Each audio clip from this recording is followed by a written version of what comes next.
warlocks and the elemental shamans, the shadow priests. And on the flip side, we've also seen melee-driven comps around the Windwalker, the Rogue, all those sorts of things as well. And there's really good reasons to do all of them. So let's see what we get in this game. That's right. Game number 1 starting up between Echo and Reload Esports. We're already underway, so let's take it here into Sanguine Depths. All right, so already from the get-go, we see some big pulls from both of those teams.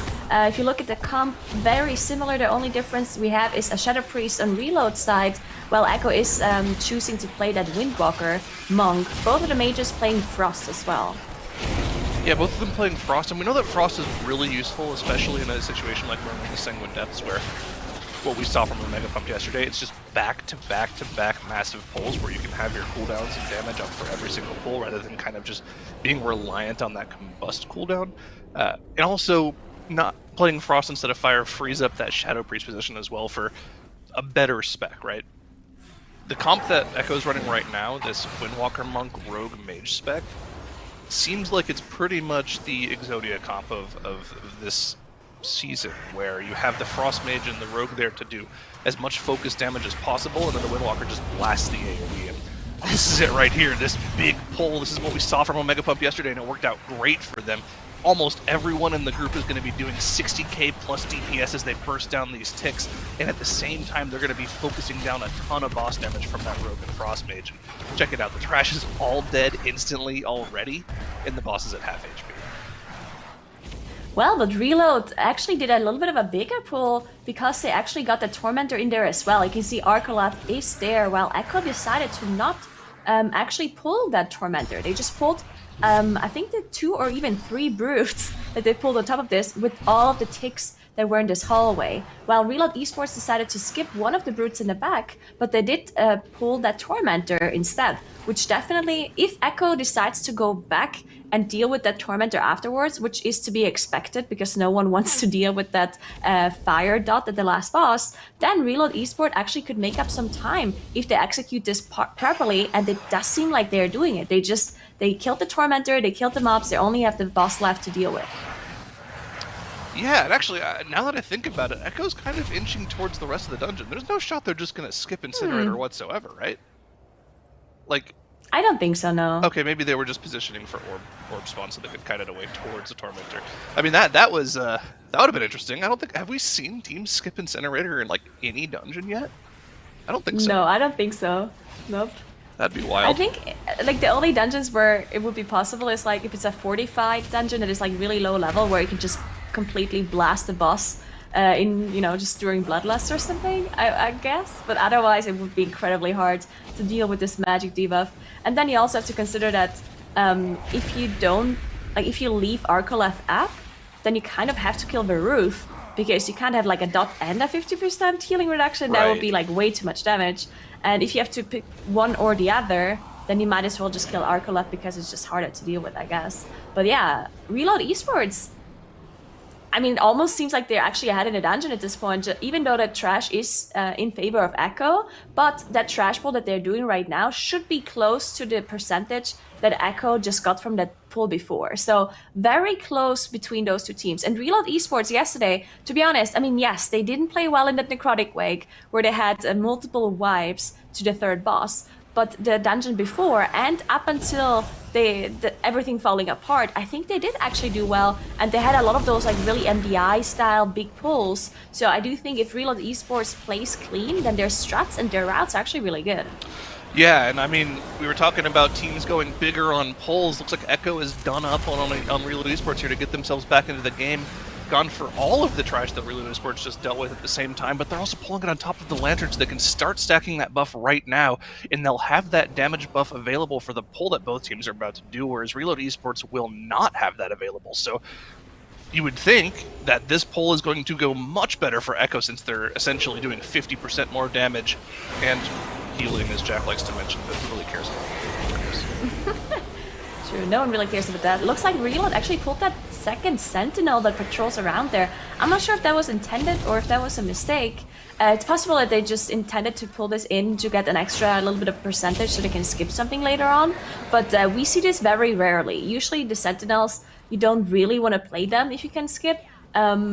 because they have so much HP and they have the frontal, do lots of tank damage. But yeah, it looks like Reload Esports just carrying the Sentinel through to the next pool, which seems decently efficient. They also pulled a Dread Bat as well, so they are actually they're doing a lot of trash in this area here, and it seems to be decently efficient because they have these lantern buffs, right? So they have this extra damage, and it makes it easier for them to deal with this trash percentage here. Well, Echo is moving on to that to Varuth, already almost down actually, and they're also dealing with the mini boss as well. This was actually Salia's Ashen Hollow timing, so big AoE damage coming in for this pull for them.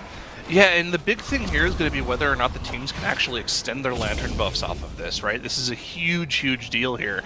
I would say for both teams, they probably have maybe 20 seconds of their buff left, so if they're able to get to the next lantern and kill that Quill Feather, like right away, they might be able to go ahead and get that damage buff refresh, and that's going to be huge, because obviously, again, 50% increase of damage is very large. Reload Esports has saved that Ashen Hollow for this big pull with Execution of Earth, similar to what Echo did on their end, and it's going to help them get that Lantern buff up, but I mean, I wish we were tracking that Lantern buff, because right now, as casters, we don't really know whether or not they're stacking up a new one, or if they have the old one still. Yeah, there's definitely a little bit of a red glow around the players if they have the buff, and I think I see it on both sides. Sometimes it's hard to see because the Ashen is on the floor too, and that also has this red glow, but it looks like both teams still have it. And one more thing to note about the Lanterns as well is that Dratnos talked about this earlier, that Sanguine Depths was this dungeon that Echo is just really good at, and no one could beat them in this dungeon. But that was before they actually changed the lanterns for the buff to last longer. You actually had more time to get mobs into the lantern as well, so that the lantern was just up or open for longer. And I do think that was a little bit of a downside for Echo, because they were so good with the nerfed lanterns that now that it's easier to actually keep the buff up, all the other teams can do just the same thing that Echo did before, right? So I do think that domination that they had before, that perfected route there with the lantern extending, that has become a lot easier, and literally every team is doing it now. Yeah, and wow, I mean, Reload Esports is playing Echo to the exact same position in the dungeon right now. The only difference is a couple of extra percent on trash, but look at that. At the same time, both teams were setting up for this big pull on top of the lantern using the exact same setup strategy, pulling a bunch of mobs into a Ring of Frost, letting them get all stacked up, and then once everything is all together, blasted on top of the lantern. And Echo only has about a 5 to 10 second advantage right now on this trash. This is crazy to see. Reload Esports is playing so much better right now than they played yesterday. I agree, Reload Esports has a really good route here. I really like the fact that they pulled that Torment down to the first boss. It really made up a lot of time. And even though Echo is trying to catch up, and I mean, they did catch up, but only for a couple of seconds. You can see Reload now also engaging Tarbold, and you can see, if you look at the Ashen timers, both of the Paladins are going to be using it for that next pull onto the next boss, and they use their Lantern buffs for Tarbold here. So they're not going to be using too many offensive cooldowns because they have that buff from the Lantern, and then afterwards, when they go to the next boss room, then that's where they're going to be committing the rest of their cooldowns, the Mage cooldowns and the Holy Paladin cooldowns that they have available still. And look at the damage from Reload Esports. They actually caught up quite a bit. They pulled the boss a couple of seconds later, but look at their damage. I mean, they're super close to Echo at this point. Yeah, I mean, this is extremely close, and one of the questions I have for this strategy is, did Echo just mess up? I mean, I don't want to downplay the way Reload Esports is playing right now. They're playing phenomenally, but I think it was a pretty typical strategy we saw yesterday, where teams would pull Incinerator Arcoleth into that first pull. And actually, I think after this dungeon's over, or after this series is over, I think it was only one. Was it? I think it was only a Mega Pump that did that, yeah. I thought the other team did as well. Maybe I'm misremembering. But I feel like a team like Echo is pretty used to seeing another team pull up a strategy and be like, oh, we could do that. And then just doing it. Yeah, right? That's what I was thinking too, yeah.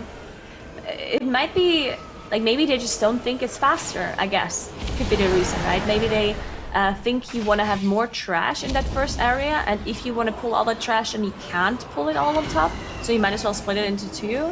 I don't know, but yeah, definitely very interesting to see the differences in strats. Now both of them are engaging the next boss with all of the trash in that area. Of course, they're leaving Sogodon up into the corner. We'll see if any of those teams decide to skip Sogodon. We've seen that happen yesterday with the Omega Pump. They didn't deal with Sogadon. It was a little bit of a struggle on the last boss because that charge just does so much damage. Yeah, reload dropping incredibly low. Looks like they're fine, but yeah, all of that bursting happened at the same time as the AoE from the boss, so everyone dropped incredibly low. Yeah, a little bit of difference in cooldowns here. Xaylia had that Ashen Hollow combo up at the very start of the pull, so it was able to help them burst down that trash pack so they didn't have the bursting stacks at the same time as the AoE damage from the boss, whereas Reload Esports like only just got the Ashen Hollow up off cooldown right as the trash died. That's why they were all so incredibly low there, and it looked really scary, but they were all in the Ash, and they had the massive spell for the bursting stack, so it was a lot scarier. It looked a lot scarier than it actually was, as long as they, paid attention to their health and didn't die to like one single tick of damage. They would have been totally fine with that passive healing from Ashen Hollow. But even with that said, I mean, same cooldowns across the board. Echo is still just holding that very slight lead over Reload Esports. And have to mention this as well, they did have a trash percentage advantage earlier.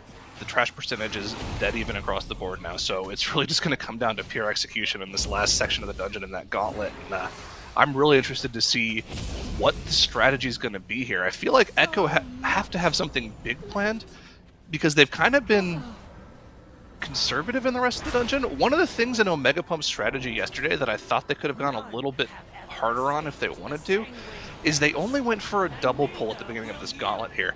A typical strategy we've seen in last seasons is to actually pull those first 2 packs all the way to the Lantern. So you can get that initial Lantern buff stacking right away, and Omega Pump didn't do that. So let's see if Echo's going to do that here, and looks like they're not going to be going for it. They're just going to go for the double pull on top of it. So I think the reason why they don't want to do that is because they want to keep the Lantern buff for the boss, right? So if you would go there immediately and stack up your Lantern, then you might not have enough time to do the trash plus the boss as well, because the boss is really difficult. Both of the teams, I really like this by the way, both of the teams left up Sogadon, which is going to be incredibly difficult, but this is the more efficient strategy, right? Usually we've seen teams skip, or sometimes we've seen teams skip Varuth, but they did Sogadon instead.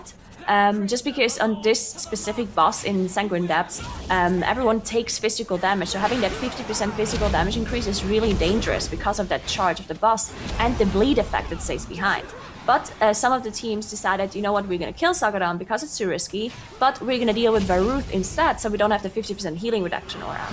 But Varuth gives you a DPS power, and Sogadon gives you a defensive power. So both Echo and Reload Esports killed both of the offensive powers that they get from the Tormentors, and they left out the defensive ones. So even though it's a little bit more difficult to deal with this combination, you get that extra damage boost. So I really like that strat coming in by both Echo and Reload. And it looks like Reload is already at the Lantern, just trying to get General Cal down, actually. I think we're struggling a little bit with that single target damage on Cal, making sure that she faces. Yeah, it looks like they didn't pop the Lantern just yet, and neither team has actually. They're letting General Call phase to that 80%, that third final phase of the gauntlet. Once General Call is active and they pull the trash pack, then they will activate the Lantern, start stacking out that buff like you mentioned, and that way, also like you mentioned, they'll have that 10-stack Lantern buff when they stealth through to the final boss and pull that with Trash and Bloodlust in every single cooldown of the book. And yeah, no, you're totally right. That makes way more sense than just only having the Lantern for the 100 to 70 phase. I wasn't even really thinking about that, to be honest. It actually looks like Reload Esports already has the Lantern buff, so I'm not sure if they're gonna still have it for the boss. It looked like they were dealing with the Lantern before, and now they're dragging everything on top of the boss with this trash still up. Oh man, this is actually incredibly dangerous. If they're gonna be engaging the boss here, then they might actually just beat Echo if they execute this properly. They still have the Lantern buff up. They're engaging the boss now. They have Bloodlust. Everything's running. Ashen Hollow is popped. And Echo isn't even at the boss just yet. Reload Esports is so fast. We saw Omega Pump clear this dungeon yesterday in 19 minutes. And we thought that is fast. And now they're at the boss and it's 14 minutes into dungeon. This is absolutely insane what Reload Esports is showing us here. I mean, Reload Esports just pulled a fast one. Echo spent all of that time finishing off the trash at the Lantern. And while they were doing that, Reload Esports just pulled the rest of the trash to the boss, and it's gained them a 3 or 4% advantage on the boss once the cooldowns are down here. But it's going horribly wrong for Reload Esports as their healer goes down right before the Gloom Squall. I believe, okay, it's not going to be a cheat death on the Rogue. They're able to get the res up, but that's the Ashen Hollow completely gone. And in the time they took resing him, Echo has completely caught up on the boss percentage, and we are now neck and neck. And Echo has now actually come into the lead as well. And on top of that, this is going to be really important with how close together these teams are. That 5 seconds of death time are going to be a killer for Reload Esports. I actually just kind of believed how close these two teams are. At this point, Echo is ahead in boss percentage, and they have that 5 seconds advantage in their favor as well. But this is so...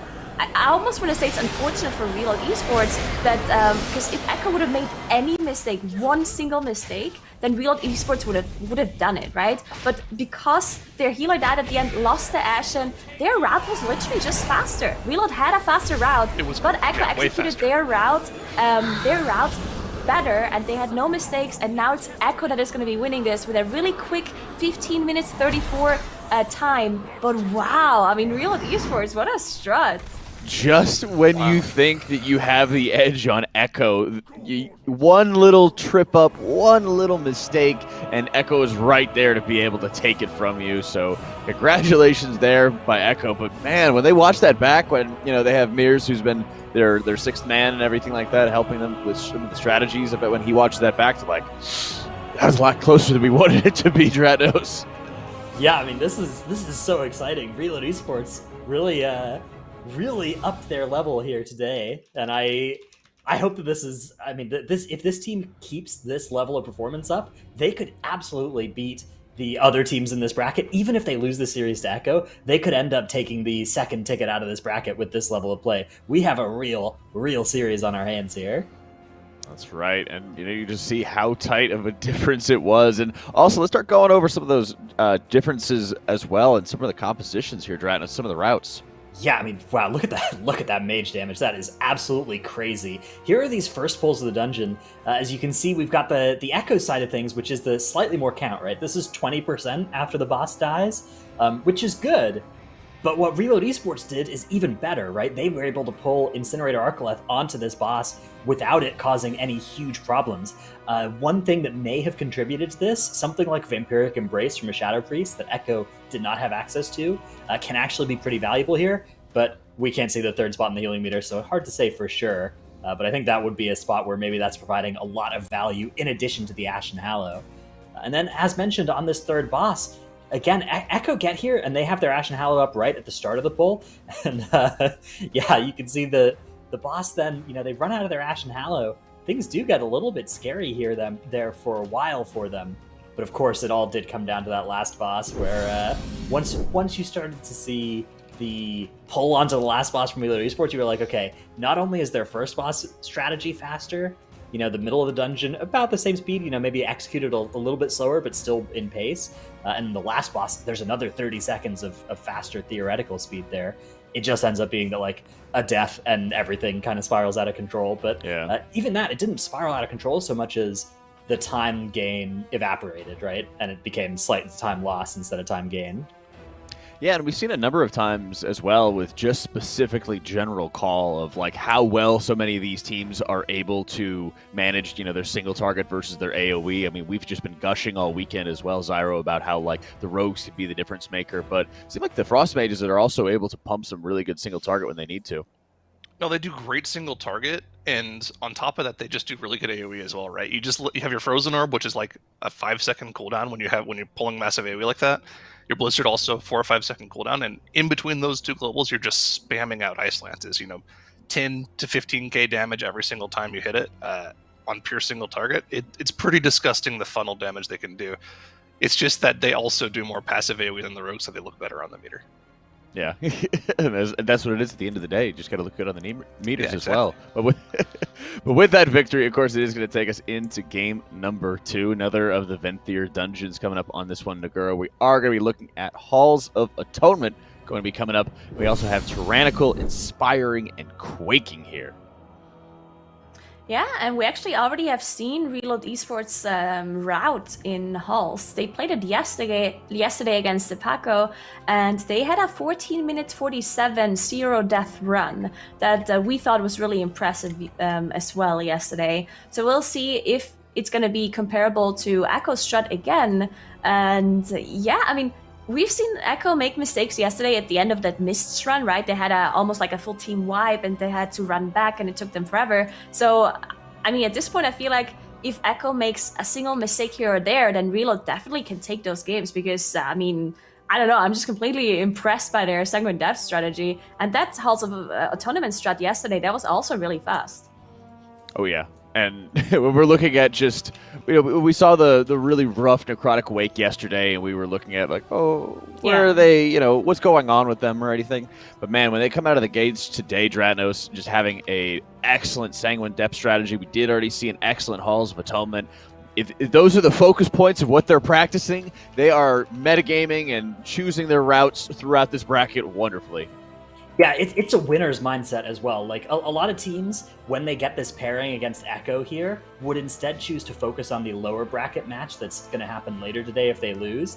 And for a lot of teams, that makes sense, right? That's the best way to maximize the chances of going deeper into this tournament. But ultimately, if you want to be a team that wins MDIs, you are going to have to be a team that beats Echo, right? Eventually, at some point, that is going to have to be true. So you have to just start trying to do it at some point, right? Yeah. And the teams Absolutely. that are doing that, even if they don't, even if it doesn't come true this time, you could see just how close they came, and that means that Reload Esports is going to be a force to look out for going forward. And that's what gets me so excited about this weekend, right? Is that we've just had such a heavy accumulation of the strategies, the dungeon levels that all of Group C has been able to take in, absorb, practice, prepare for, and right out the gates, like you said, winner's mindset, the confidence that they have in themselves to go up against Echo, because that's always who you had to go through. Echo doesn't lose a lot here in Nagura, but when they do, they've had those teams who go the extra mile, put in the extra practice and work to be able to take it to them. Yeah, I mean, it definitely has happened. Echo, most of the time, they're the ones winning, but once in a while, they make mistakes too, or they have a route that maybe isn't as efficient as another team's route, and they can lose. I mean, they definitely it definitely can happen, and we've seen it before. We've seen them lose this upper bracket game where they fell into the lower bracket. I think they ended up still winning, but Reload Esports really here to play, and if they are not careful, if Echo makes any sort of mistakes, or if they didn't put as much time into these dungeons because they were thinking, oh, we're focusing on the later dungeons, we're just gonna, we're gonna win this upper bracket anyway. If that is the case, and they didn't actually put that much time into those, then yeah, I definitely think there is a possibility of a reverse sweep. Yeah. Could be. And, I did make a little bit of a mistake as well. I started talking about mages, and Zyro's just ready with the flood of information. So what else do you have for us on that Reload Esports mage? Yeah, so I don't want to say this is completely new tech, because it's probably been talked about before, but I don't think we've seen it in the MDI yet. Shem was running that Night Fae legendary for mages. So whenever your shifting powers channeled, 1 minute cooldown, every time it hits a target, it increases both your crit and haste by 1%, which is insanely valuable. The haste multiplicative scaling on top of your Icy Vans, on top of all the haste you're already stacking as that spec, it's actually a ton of haste. In 15-second uptime, that seems wild to me, and I'm pretty sure it actually refreshes for every tick of shifting power. So that's actually a ton of stats, and that's a big just buffed your overall AoE damage. Now, you lose out on some of that focus single target damage that Frost Mage brings, but this is actually really a really interesting idea, because the legendary that most Frost Mages are running, which is that Ice Lance is every 2 seconds after you Frozen Orb, that kind of loses value when you're already spamming out a ton of Frozen Orbs, because you should be getting those Fingers of Frost procs pretty much on cooldown anyways. So I wonder if this is something we'll see more of from more mages, because the overall damage in that dungeon was Shim doing 28k overall versus Genji's 22k, and that's a big damage differential. I wonder if he's going to run it again in this whole. It's the same thing, right? It's just big pull back to back to back. Maybe it has something to do with, because we talked about Sanguine Depths being so good for Affliction Warlocks, because every single boss you pull trash on top. Right. So if you lose out on single target damage with this legendary, that probably only happens if there's not enough targets for you to hit with shifting power. But on Sanguine Depths, you can hit so many targets while dealing with the boss. So you have the stats for the boss too, which I guess makes sense, right, for this dungeon specifically. Yeah, that's a good point. And if you guys would like to check out, of course, what gear any of our players are using, you can use the exclamation point gear command. Check it out at mdi.gcd.tv. But we're ready to go with game number 2 as Echo is up 1. Let's dive in here to Halls of Atonement.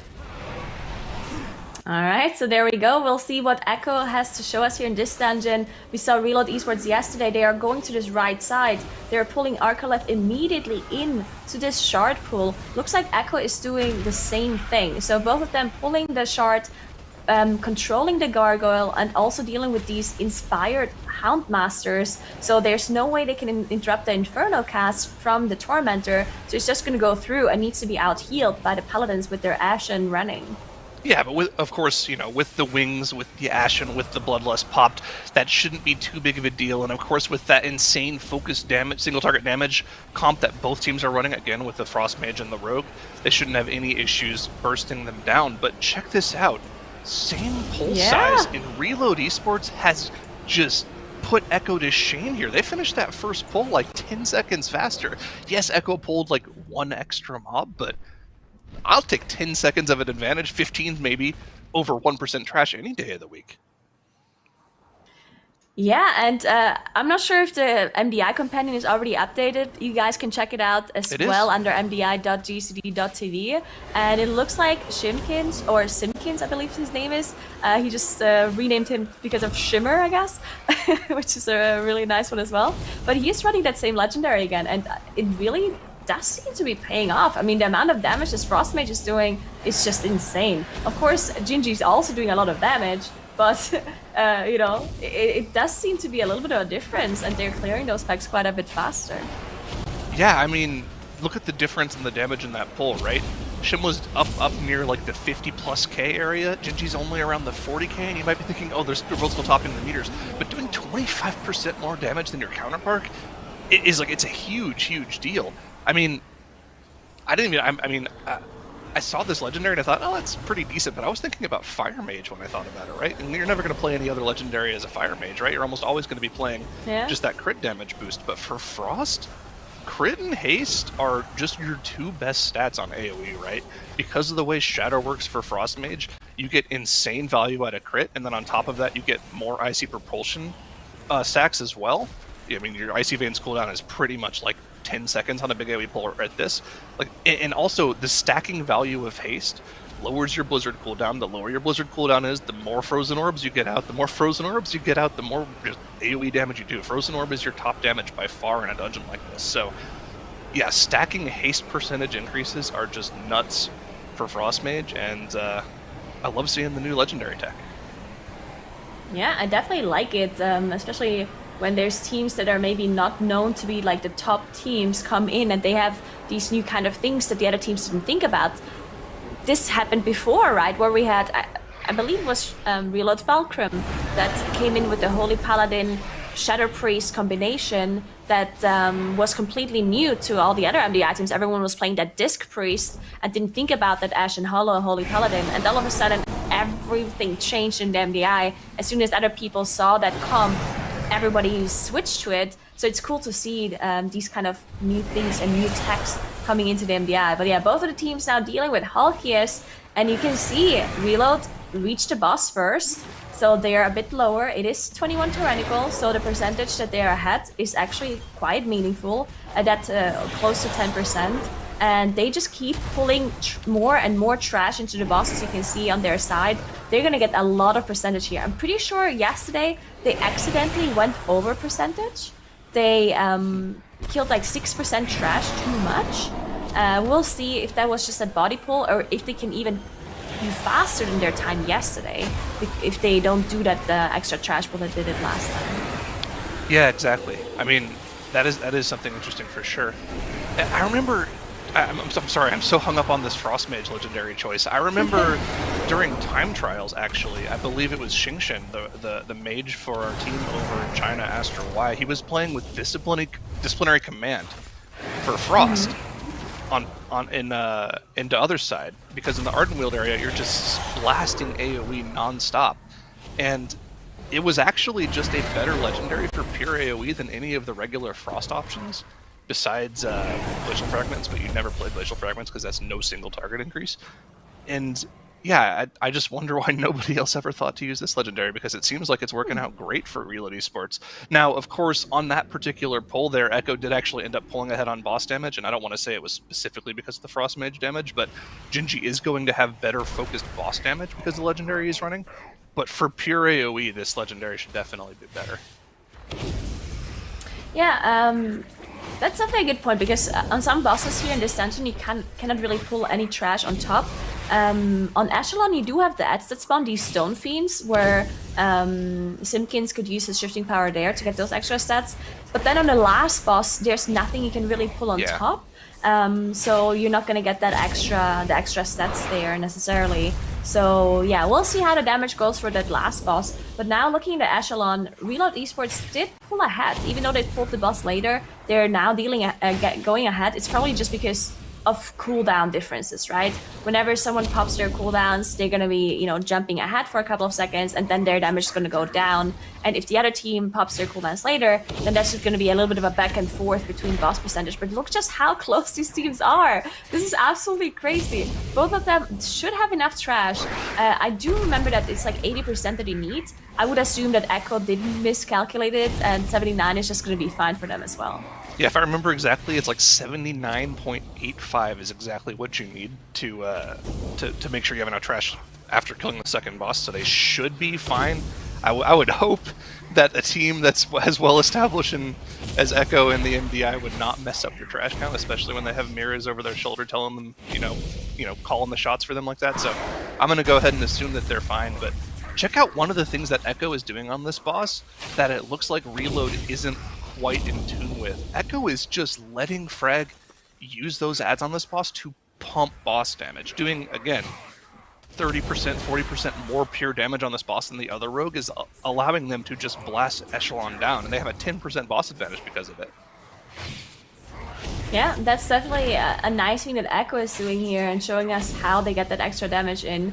You just need to coordinate your AoE silences from the Demon Hunter and maybe AoE stuns as well that you have available to make sure that those casts don't go through. You can see the sigil, the Fear Sigil now being used as well by now to make sure the casts get interrupted.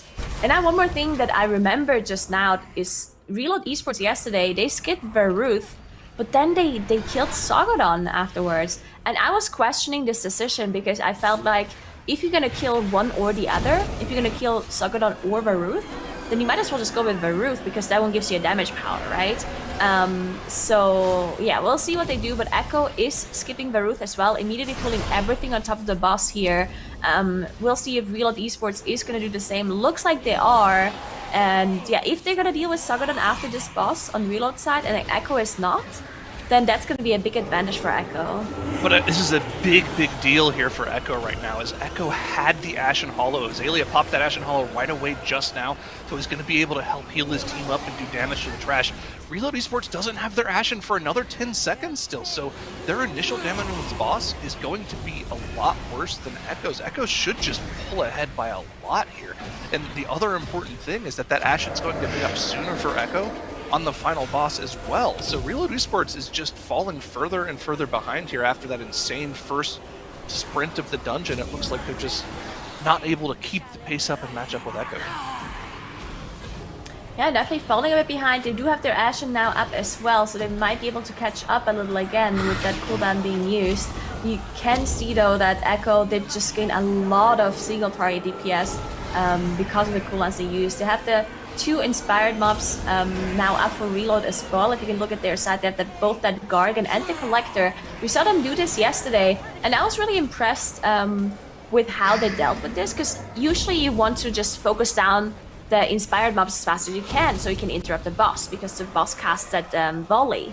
But Reload Esports perfectly knew that they're not going to die to the cast going through, so they just focus the boss and they just let those inspired mobs up. They're just cleaving them down, and this is really good for the rogue damage as well, right? You have that extra cleave targets for the rogue, so he's going to gain a little bit of single target. And you can see they caught up a little bit on boss DPS, but unfortunately Echo is done now, and they also got that extra Stoneborn as well that they just mind controlled, and now they have to meet the damage check for this mini boss here. If they don't kill it before the second Dark Communion, then that's going to be an insane time loss. But that's why they basically kept this Stoneborn for this mini boss.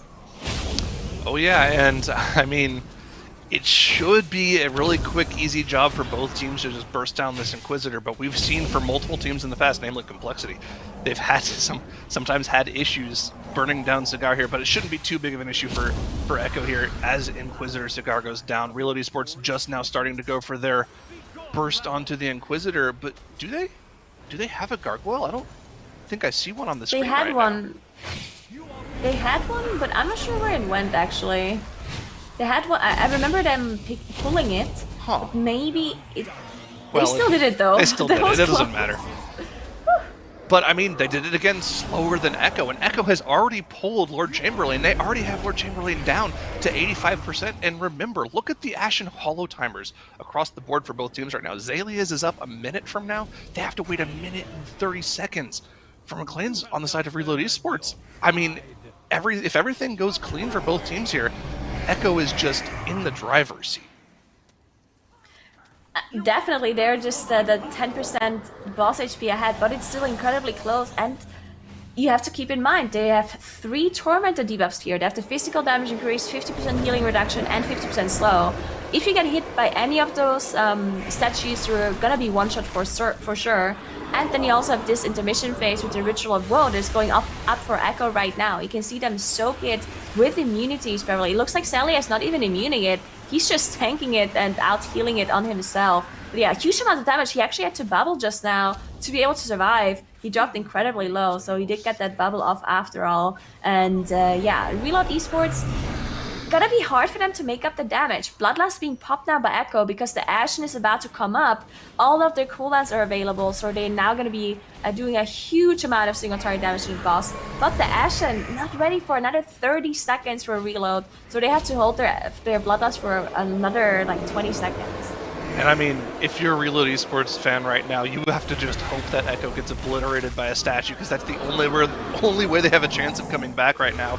With the Ashen down, the wings popped, Zalia is going in with that Bloodlust, and Echo is pulling away with this Halls of Atonement. Lord Chamberlain dropping incredibly fast, and Echo just barely squeaks by against a team that we didn't think played that well yesterday. But Reload Esports, I mean, I think if anyone had a bad opinion of this team, they just got completely... I mean, my expectations are blown out of the water by that team. Like, I don't know what to say. I'm kind of speechless by how well they played.